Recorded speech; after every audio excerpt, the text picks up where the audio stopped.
Fala galera, aqui é o Crowley e vamos começar mais um react aí que mandaram aqui. A ditadura dos Lineage é a maior guerra dos MMORPG do Chuyo, tá? Se você é novo aqui no canal, já chega deixando aquele like, se inscreve aí, ajuda a gente a bater a meta de 3.000 inscritos. Também se inscreve no canal do Chuyo e já deixa o like aí. E vamos ver o que é que esse vídeo vai abordar.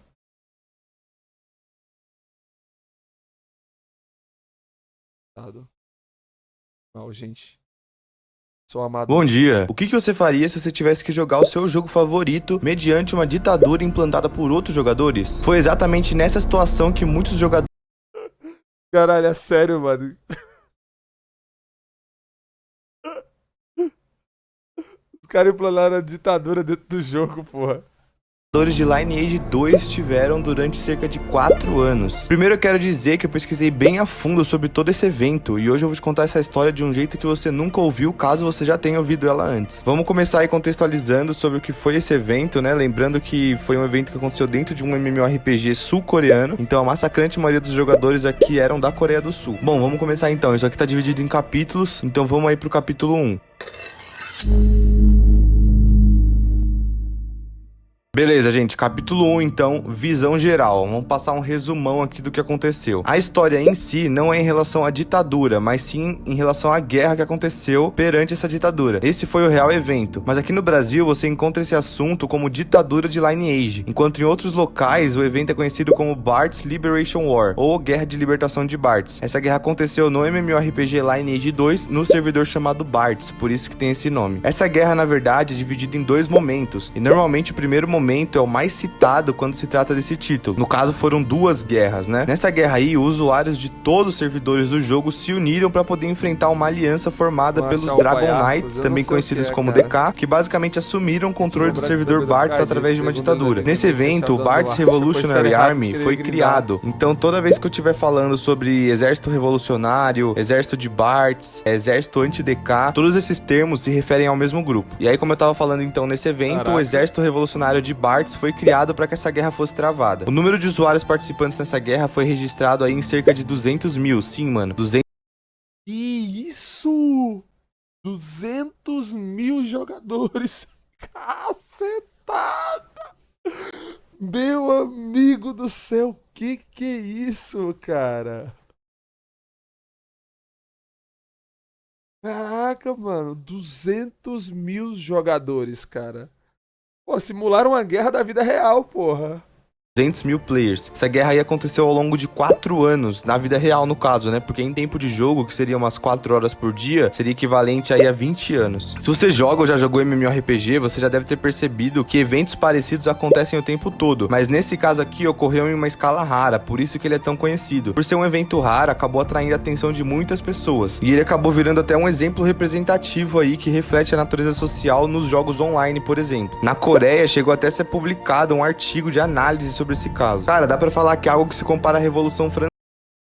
Porra, mano, realmente, cara, 200.000 jogadores, mano. Isso aí tem, mano, isso aqui merece entrar no museu e ficar gravado na história, porra.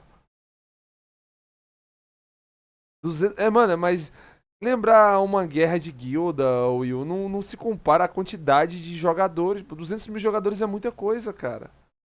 Naquela época das guerras era o quê? 1.000 jogadores numa Siege? Entendeu? Não se compara, pô. Francesa, né? Só que de um jogo online, em uma escala Tá no obviamente museu? bem menor. Enfim, que é aquela história toda do governo totalitário, o pessoal se revoltando, que vai ser referente à Primeira Guerra. Também tem a segunda desilusão, que foi uma questão sobre conflitos de interesse, conflitos internos, corrupção das forças que lideraram depois da Revolução. Mas isso eu acho muito difícil hoje em dia, principalmente pro Black Desert, onde o jogo não é otimizado para suportar tantas pessoas devido à qualidade gráfica. Então, o lado ruim dos jogos de hoje em dia é que é muito difícil você moldar um jogo com gráfico, com qualidade, para fazer um evento dessa magnitude. Revolução no caso, né? E aí acabaram regressando pro antigo sistema, que vai ser o caso da Segunda Guerra. Então vamos lá. Vamos pro capítulo 2 agora, o começo de tudo. Se você entrasse no servidor de Bartz do Lineage 2 em meados de 2003, você teria uma gameplay baseada numa estrutura de monopolização de castelo, onde os impostos eram coletados de forma selvagem, e as melhores áreas de caça, né, onde você consegue pegar bastante XP e bastante drop bom, estavam todas... Lembrando, gente, quando eu receber meu primeiro pagamento do YouTube, a gente vai assinar o YouTube Premium, tá? Então até lá, desculpem pelos ads.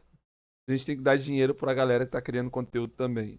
Toda sob o governo de 3 clãs aliados que ficaram conhecidos como Aliança DK, sendo forte o suficiente para serem incontestáveis. O dia a dia nessa época aí era baseado nos jogadores pedindo desculpa e implorando aí para não serem mortos para os ditadores do servidor por terem quebrado algumas normas extremistas, por exemplo. Esses caras aí, no caso os Dragon Knights, conseguiram o controle do server de forma tão agressiva porque eles eram uma guilda que já vinha do primeiro jogo, Lineage de 98. E assim que o 2 ficou disponível para ser jogado, a guilda já estava prontificada para poder agir em relação ao maior server do jogo. E assim foi feito. Os 3 clãs que compunham a Aliança DK era a guilda Genesis, os Knights of Gods e a guilda principal, que eram os Dragon Knights. Lembrando aqui que a gente vai usar bastante o termo clã e guilda. É muito comum nos RPGs que a guilda tenha um número limite de jogadores. Então um clã, ele pode ser composto por várias guildas. Então sempre quando eu me referir a um clã aqui, a gente vai estar se referindo a uma linhagem toda, né? Agora uma guilda em específico é um grupo em específico ali que foi criado dentro do jogo. Mas vamos lá. Depois de meses de humilhação aí, controle severo por parte da Aliança DK, foi decidido um aumento na taxa de imposto de comercialização de 10% para 15%. Cara, 10% já é uma taxa altíssima, né? Faz o L até no Lineage, porra. Olha o Haddad aí, porra. O Tachad taxou o Lineage também, mano. Não é possível. No MMORPG é comum você escolher uma área laboral para se especializar, por exemplo, né? Além de outras áreas que você pode se especializar também. Mas um exemplo, lenhador, minerador, colhedor, enfim. Para que você consiga aí fazer o seu trabalho e vender para as pessoas que não têm o mesmo nível que você para coletar uma madeira diferente, por exemplo. Enquanto você compra de outra pessoa uma pedra que você não consegue coletar. E aí dessa forma a economia vai girando. O problema é que quanto maior a taxa de imposto da guilda dominante, mais atrasada fica a sua evolução no jogo. E no momento que foi anunciado esse aumento de imposto, foi o estopim aí para que vários jogadores se organizassem para se posicionar contra essa gestão. Nesse momento foi criada a guilda Red Revolution, ou Revolução Vermelha. Lembrando também que esses nomes são todos em coreano. É, parece com o símbolo do comunismo, né? A mãozinha vermelha. Caralho, mas isso aqui tá muito bom, velho. Sem zoeira. Isso aqui tá muito bom. E eles estão sendo traduzidos para inglês e depois para português. Num certo dia aí, num lugar chamado Krumat Top Dungeon, que era um dos campos de caça controlados pela Aliança DK, os players da Aliança DK estavam lá farmando, né, na caça automática, que também era uma das coisas que estava irritando muitos dos jogadores. Caça automática era algo que estava surgindo nessa época, hoje em dia já é mais comum, mas lá para 2003, 2004, estavam começando a surgir os primeiros bots de farm automático. E esse farm automático era Estão falando de você, amigão. Também visto como um problema a ser resolvido. Que é basicamente o jogador não tá ali na frente do computador e o bonequinho dele tá fazendo as coisas sozinho, a partir de um programa terceiro. Mas a gente vai falar dele mais pra baixo. Então, esses jogadores da Aliança DK estavam lá nessa área fazendo essa caça automática, ou seja, provavelmente não tinha nenhum jogador cuidando dos bonequinhos dele, justamente porque nessa área já não podia entrar nenhum outro jogador, era uma área controlada. E aí eles foram atacados sem cerimônia nenhuma, de uma forma relâmpago, por esse mesmo clã aí da Revolução Vermelha. E eles foram todos mortos. Isso foi um ataque simbólico, mas não foi muito efetivo. Porque pouco tempo depois, a morte desses jogadores foi vingada pelos membros da Aliança DK mesmo, e a área foi toda retomada. Mas nesse momento aí, todos os membros da Aliança DK ficaram em alerta, e essa é a cena de abertura da Guerra da Libertação de Bartz. Caraca. 2004, mano. Em 2004 isso aí, velho. E agora o capítulo 3, a primeira guerra da libertação de Bartz. Vamos dizer aí que esse é o capítulo mais importante porque é basicamente o clímax da história toda. No dia 9 de maio de 2004, o clã da Revolução Vermelha lutou contra a Aliança DK e tiveram muita sorte na batalha porque eles eram apenas 50 membros. Tudo bem que eram membros bem upados, né, membros de elite, mas eles tiveram bastante sorte. E eles tiveram como resultado a ocupação do castelo de Giran, que foi um castelo ocupado pela Aliança DK por muito tempo, e como símbolo eles reduziram a taxa de imposto ali do castelo em 0%. Zeraram. Tá ok, tá ok. Haha, olha o Paulo Guedes, porra.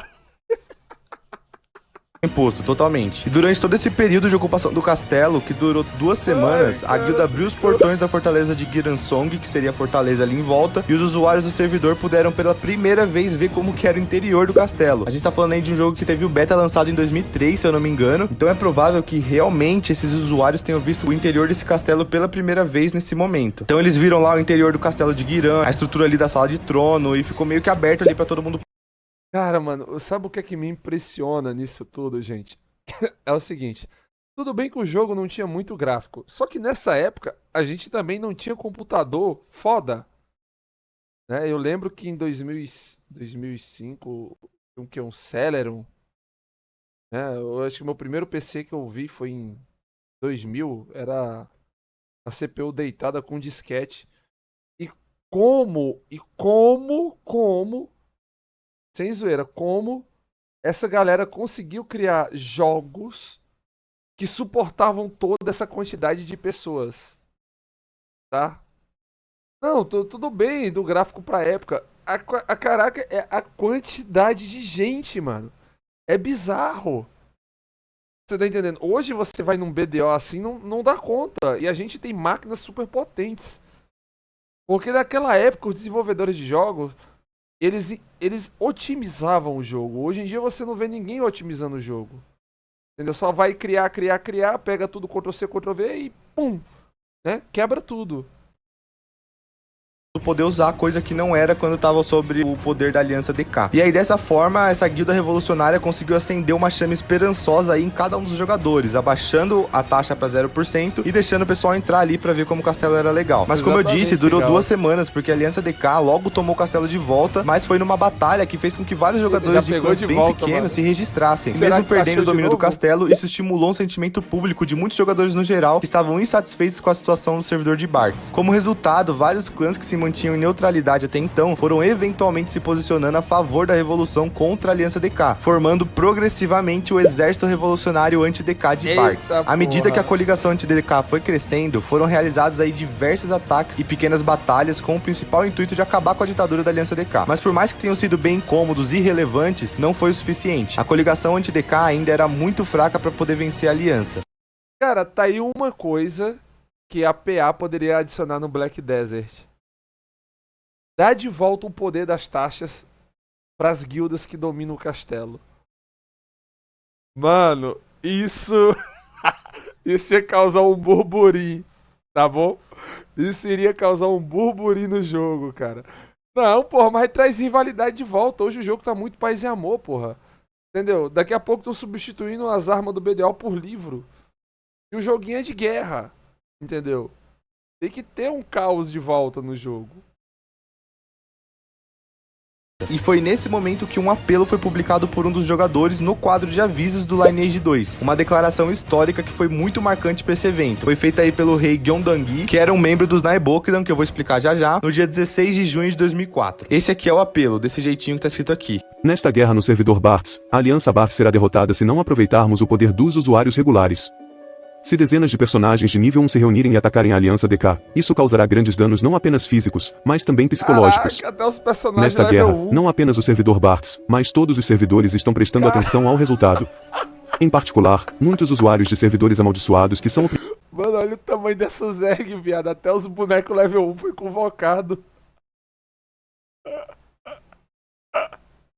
oprimidos por um grande clã estão observando. Devemos dar-lhes esperança. Você tem que dar-lhes confiança. Nunca devemos permitir tal tirania em nenhum servidor novamente. Neste exato momento vou criar um personagem no servidor Bartz e entrar no Naeboda. Não consigo controlar o sangue fervendo em meu peito. E um dia, contarei com segurança às pessoas. Velho. Eu estive lá como membro do Naeboda.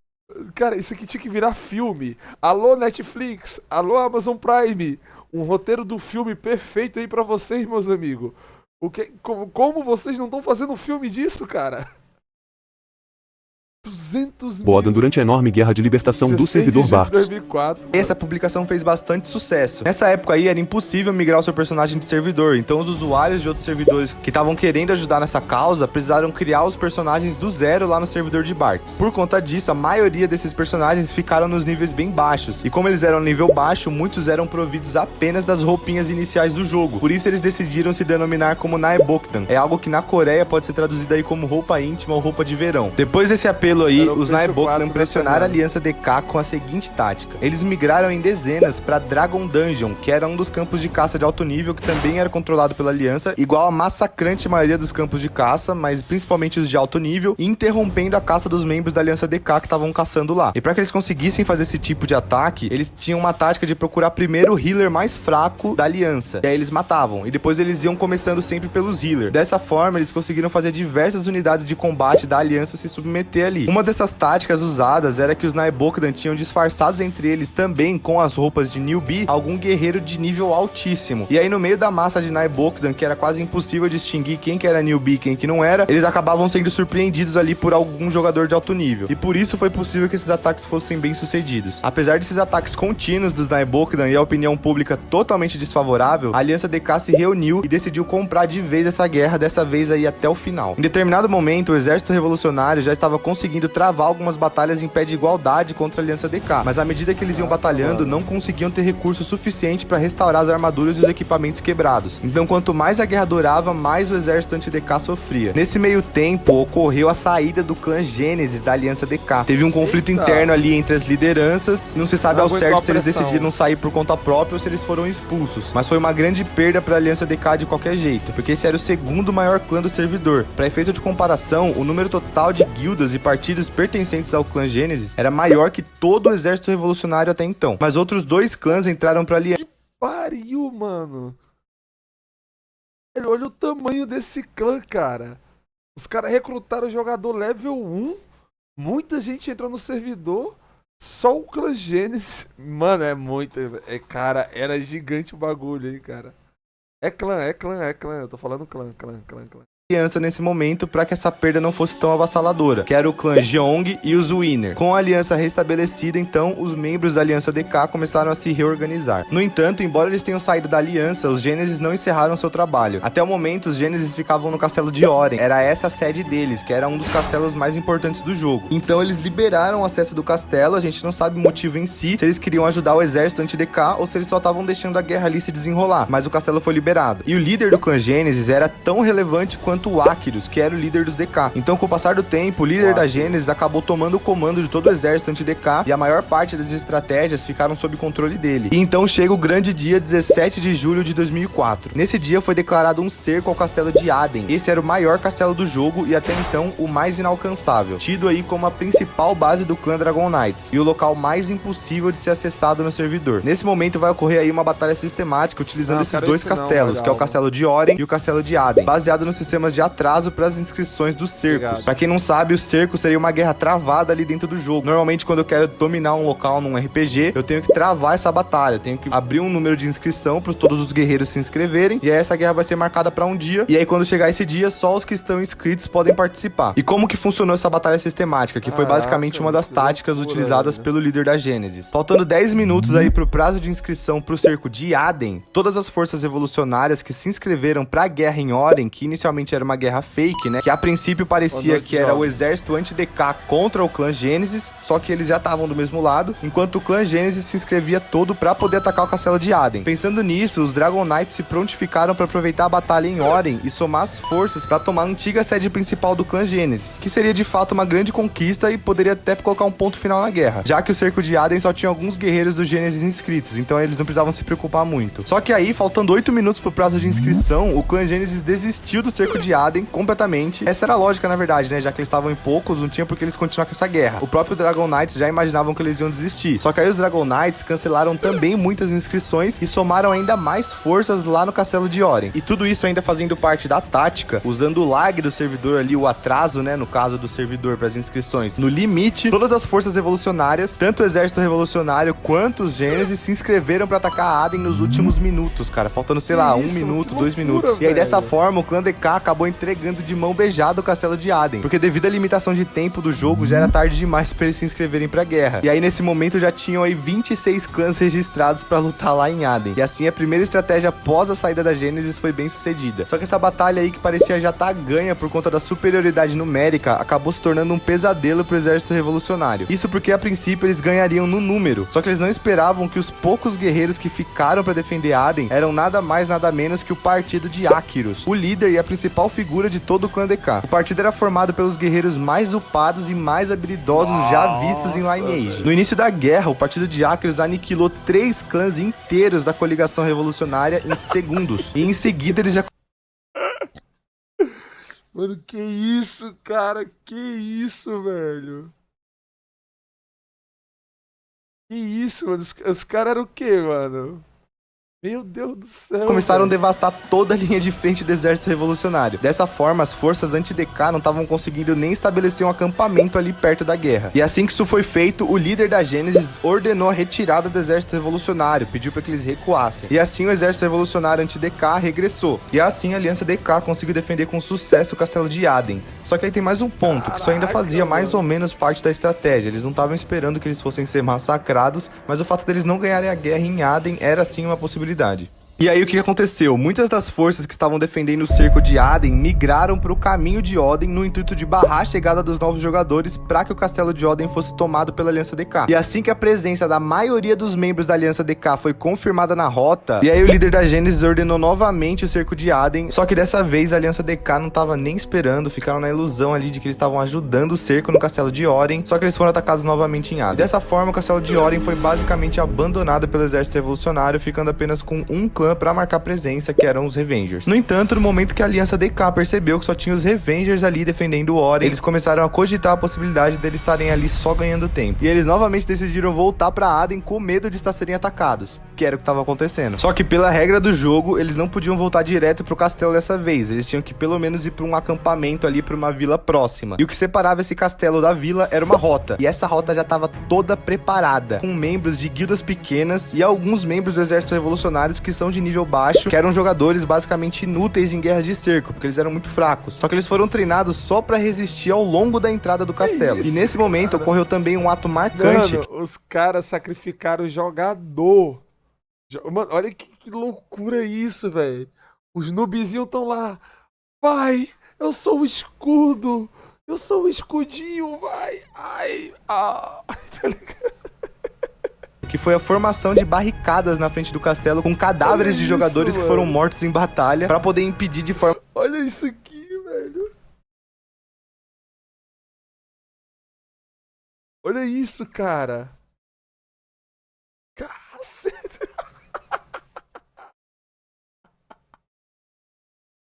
Cadáveres de jogadores que foram mortos em batalha para poder impedir de forma desesperada a passagem do membro das alianças DK que estavam tentando retornar para Aden. E aí no meio da pressa, os membros da aliança DK que queriam passar usaram muitos ataques forçados que arriscavam muito a integridade dos mesmos, que eram muitos ataques sem estratégia que acabavam deixando a guarda do exército muito aberta, só que eram ataques muito fortes. Mas os Naebokdan, que também estavam presentes aí nessa rota, como barricada humana inclusive, eles não deram nenhum único passo para trás. E enquanto a maioria dos membros DK eram barrados de entrar no cerco, o castelo de Aden foi finalmente tomado e virou posse da unidade principal do exército revolucionário de Bartz. E aí, quando a maior base do Lineage 2, que é o castelo de Aden, foi recapturada, não apenas o exército revolucionário de Bartz, mas também os usuários do Lineage 2 em todos os servidores aplaudiram. Esse dia aí foi declarado o dia da libertação de Bartz. Os quadros de avisos explodiram com milhares de postagens comemorando o dia da libertação de Bartz e a mídia até cobriu todo esse processo. Dizem também que teve gente que até chorou nas lan houses da época nesse dia, cara. E esse é basicamente o dia onde eles derrubaram aí essa ditadura. E a Aliança DK, que foi derrotada no cerco de Aden, perdeu o castelo Glúdio também, o castelo Dion e o castelo Rainer.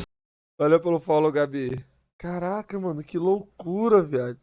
Que loucura, mano, isso aqui que aconteceu, tá?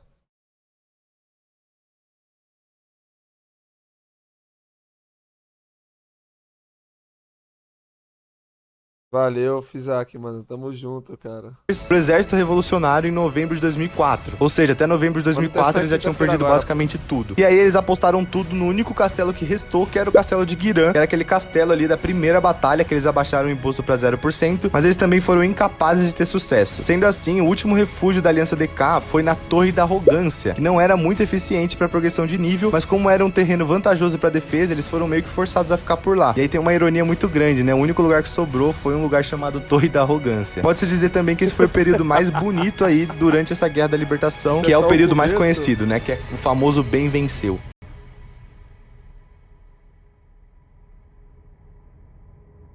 Bom, agora vamos pro capítulo 4, que é o pós da Primeira Guerra. Depois dessa derrota, o Acrius foi amplamente conhecido por todo o esforço que ele fez e por toda a importância que ele teve pra Aliança DK. E depois dessa vitória aí no castelo de Aden, o exército revolucionário acabou perdendo sua intenção original. Os clãs Revengers, que tiveram tanta participação no exército revolucionário quanto o clã da Revolução Vermelha, ficou com a ocupação do castelo de Oden, enquanto o clã Gênesis ficou com o castelo de Aden e o Glúdio, e o clã do castelo de Suon, que era um clã que representava ali várias guildas e clãs de pequeno e médio porte que participaram no exército revolucionário e também participou na primeira batalha em Giran, assumiu aí o controle do castelo de Rhaeners. Mas o clã da Revolução Vermelha, que foi os que mais lutaram desde o início e foram os que começaram toda essa revolução, sentiram que não estavam recebendo a compensação pelos seus esforços. E essa frustração aí deles foi se manifestando em algumas ações. A Masmorra do Dragão, por exemplo, que é a Dragon Dungeon que a gente falou lá em cima, era um dos melhores terrenos de caça da época. E após a libertação da tirania da Aliança DK, ela deveria se tornar um terreno de espaço aberto para todos, pelo menos simbolicamente, né? Porque era exatamente esse o problema das áreas de caça. Mas não foi o que aconteceu na realidade. Eles liberaram apenas uma parte dessa área para o acesso de usuários no geral e usuários de baixo escalão do exército de Bartz. E aí, nesse momento, Gênesis, Revolução Vermelha, Revengers meio que viraram um conceito só. E além de tudo isso, pequenos conflitos, oposições, protesto, ganância, eles também estavam começando a ter que enfrentar a caça automática, que também é o que eu tava falando lá em cima, que era conhecido como bot farming. Explicando melhor agora, lá pra 2000, todos os MMORPG ainda precisavam que você estivesse na frente do computador, apertando ali os botões pra você poder fazer qualquer coisa. E com a chegada dos bots, era possível deixar o seu personagem farmando ali por horas sem que você cansasse. Ou seja, aquele processo que você faz no MMO, que você não precisa de ninguém ali visualizando, ninguém ali cuidando, você colocava um programa de terceiro pra ele ficar lá coletando madeira, matando bichinho, que era algo que não era arriscado, então você podia deixar ele fazendo sozinho. Ou seja, tudo começou com o lema de derrubar a Aliança DK e erradicar a caça.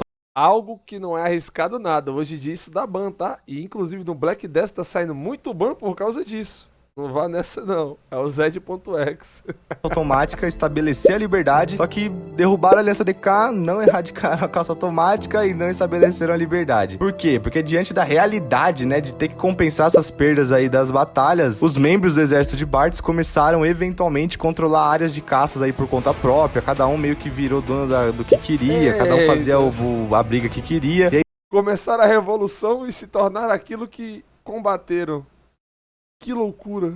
E muitos jogadores aderiram aí à caça automática e meio que ficou tudo elas por elas. E enquanto isso, o Acrius, que tinha lido toda a situação aí com precisão, começou a reorganizar o clã DK e a sua aliança. E ele apoiou os fundos militares do clã, né? Poção, equipamentos, tudo do seu próprio bolso. Então essa leitura dele ali, né? Ele tava vendo essas divisões internas, as contradições da aliança, tudo lá da torre da arrogância dele. E ele finalmente decidiu que já tinha chegado a hora. E naquela época, muitas das forças que participaram do cerco de Aden já tinham retornado para os seus servidores originais. Porque tinha muita pessoa que tinha vindo de outro servidor, lembra? E eles vieram só para ajudar, só que assim que tudo se resolveu, eles voltaram lá para cada um pro seu servidor para jogar o seu joguinho. E aí o Acrius finalmente ordenou que a Aliança DK, que tava escondida aí na Torre da Arrogância por muito tempo, avançasse. E aí, enquanto isso, dentro da coligação anti-DK, só tava rolando insatisfação e conflito. E o clã da Revolução Vermelha e os Revengers brigaram. Eles se colidiram aí frontalmente numa batalha do castelo de Dion, onde a Revolução Vermelha atacou os Revengers e tomou o castelo, criando aí uma divisão, né, uma briga irreparável na antiga coligação. E como resultado dessa divisão, tanto os Gênesis como os Revengers e o exército de Bartz no geral perderam todos os seus castelos e foram derrotados pela Aliança DK novamente. Depois dessa divisão no resumindo, os caras comeu todo mundo, velho.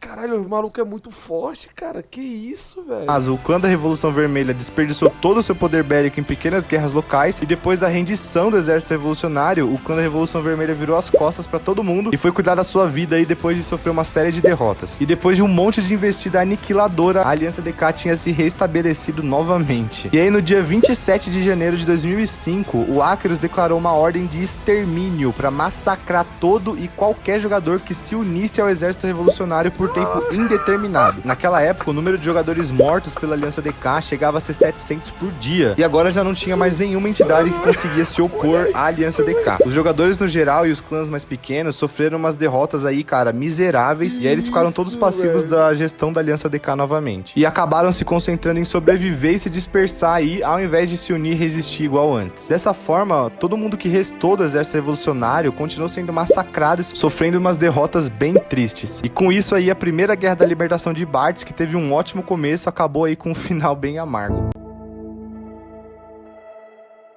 E aí agora vamos pro quinto capítulo, que é a Segunda Guerra da Libertação de Bartz. Essa aqui vai ocorrer em 2007. No caso, depois da Primeira Guerra, os Dragon Knights continuaram desfrutando aí do status de clã exclusivo, mas devido a alguns conflitos aí dentro do clã, tanto o Acheros quanto outros jogadores acabaram parando de jogar, e assim foi dissolvido o próprio DK em 2006. Dessa forma, os que restaram dos DK se reorganizaram numa aliança que se chamava Six Bloods. No entanto, a força deles continuou sempre enfraquecendo à medida que entrava em guerra com a aliança de Bartz, que agora era anti-Six Bloods no caso, né? Era anti-DK, agora era anti-Six. E aí depois disso, os próprios Six Bloods continuavam com essa cultura aí de controlar campos de caça, e com isso eles acabavam pressionando algumas alianças neutras. E assim essas alianças neutras formaram o Regimento Neutro. E eles compraram essas guerras aí contra os Six Bloods, resultando na Segunda Guerra de Bartz. A aliança dos Six Bloods era bem mais forte em termos de poder de combate e ocupou todos os castelos durante 3 anos, que é desde 2005 lá, né, até agora. Mas a aliança de Bartz e o Regimento Neutro juntos eram 3 vezes maior em número, e também tinha os Naibokdan, que era o mesmo grupo ali presente na Primeira Guerra, e estavam sempre dispostos a somar se fosse preciso. E assim, eventualmente, a aliança dos Six Bloods vai entrando em colapso devido ao cansaço e os conflitos internos aí causados pelas guerras em curso. Quem joga RPG sabe como é cansativo às vezes ter que parar seu PvE ali pra poder entrar no PvP. E assim, com nem tanto esforço, o Regimento Neutro conseguiu tirar essa tirania aí folgada dos Six Bloods, né? Só que aí com o tempo, o próprio Regimento Neutro também acabou meio que sendo dissolvido.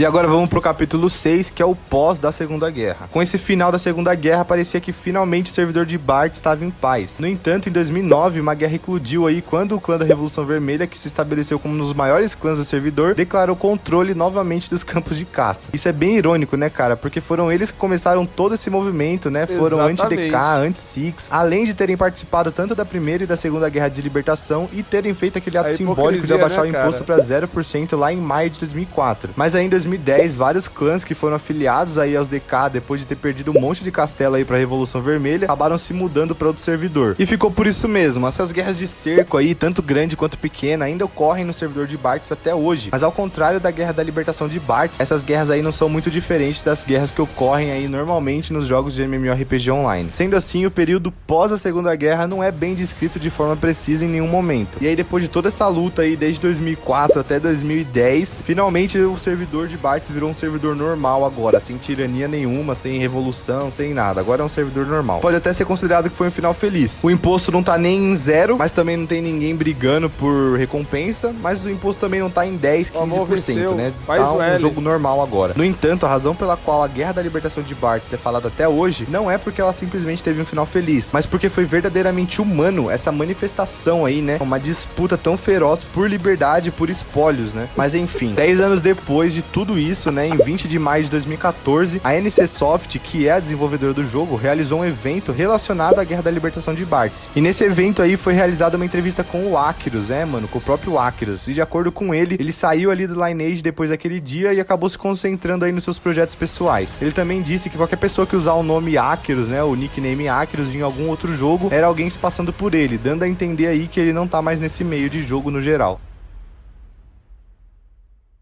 Que loucura, né, cara? Que loucura. E vamos pro 7º capítulo aqui e o último, que é o impacto. Essa guerra aí teve um impacto bem grande na mídia no geral, mas principalmente na Coreia do Sul. Afinal de contas, né, foi a maior guerra em escala de servidor na história do MMORPG coreano. O fato dessa guerra ter muita semelhança com as questões políticas do mundo real fez com que ela chamasse muita atenção e acabou virando um excelente exemplo de fenômenos sociais no mundo cibernético. Vale ressaltar também que essa guerra teve um impacto gigante em romances de fantasia, tanto em jogos que eram populares na época, como até em filmes e séries. Essa estrutura de narrativa onde tem a guilda do mocinho contra a guilda do vilão e o protagonista se junta com pessoas comuns aí pra derrubar algum tirano, pode-se dizer que é basicamente inspirada nessa história do Lineage 2. Então dá pra ver aí o tamanho do impacto que essa história causou, né? Pra você ter uma noção, enquanto eu pesquisava sobre o assunto, eu cheguei a achar um trabalho de faculdade gigante relacionando aí quase todos os eventos dessa guerra com os acontecimentos do mundo real. Tá maluco, mano? 4 different hacks that you could implement today to get more followers on Instagram without posting more. In fact, this creator right here just... Que isso, cara. Que isso. Bom, gente, mas é isso. Eu espero que vocês tenham gostado aí da história. Não esqueça de deixar aquele like aí pra me ajudar. Muito obrigado pela sua audiência. Agora, falou.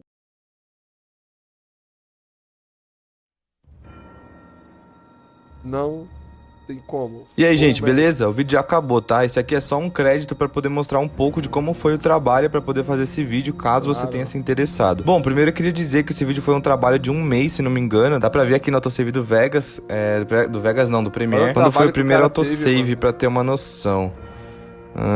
Pronto, olha aqui, não me deixa mentir, ó. Chuio, vídeo 18, que é esse vídeo aqui. Primeiro autosave datado dia 19/3, que foi o dia que eu criei o arquivo e comecei a editar, né? Não sei quando que eu vou postar isso, mas hoje eu tô gravando, é dia 18, exatamente dia 18. E o vídeo tá basicamente pronto, só tô dando os retoques finais nele, né? Gravando o crédito aqui. E sem contar o roteiro, né? Agora que eu tô pensando, isso aqui é quando eu comecei a editar mesmo o vídeo, depois que já tava tudo gravado, pesquisado, enfim. Então pode pôr mais de um mês aí. Sobre a história em si, eu pesquisei basicamente tudo em coreano, cara. Então eu pensava em inglês, né? Em vez de ficar traduzindo direto do português pro inglês, eu pensava direto na pesquisa em inglês, traduzia pro coreano e pesquisava com as letras em coreano. E aí sim eu conseguia bastante informação sobre esse evento aí.